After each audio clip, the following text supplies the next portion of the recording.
नमस्कार मित्रांनो. लग्नानंतर होईलच प्रेम मालिकेच्या पुढील भागामध्ये आपल्याला बघायला मिळणार आहे की मिथुन काका आता जीवावर खूपच रागवलेले असतात. मिथुन काका म्हणतात की अरे तू अशा दोन्ही मुलींचं आयुष्य का उद्ध्वस्त करतोय.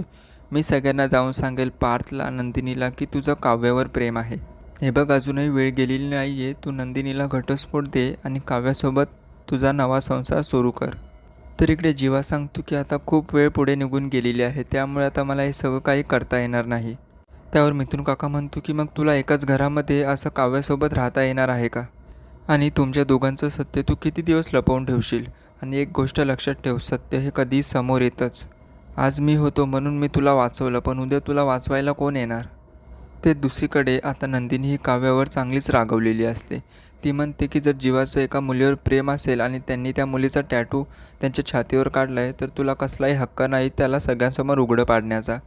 तू जीवांना मुद्दामच पोजिंग करायला सांगितली ना, जेणेकरून त्यांनी ज्या छातीवर ज्या मुलीचं नाव लिहिलं आहे ते तुला पाहायला मिळेल.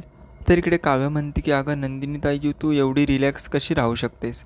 उद्या भविष्यामध्ये जर ती मुलगी तुझ्या आयुष्यात परत आली आणि तिने हात जोडून सांगितलं की मला माझा जीवा परत द्या, तर मग तू काय करशील? तर इकडे नंदिनी म्हणते की मला काहीही करण्याची गरज नाही आहे. मी सगळं काही जीवांवर सोपवलं आहे. मला एवढंच माहिती आहे की जीवा माझा कधीही विश्वासघात करणार नाही.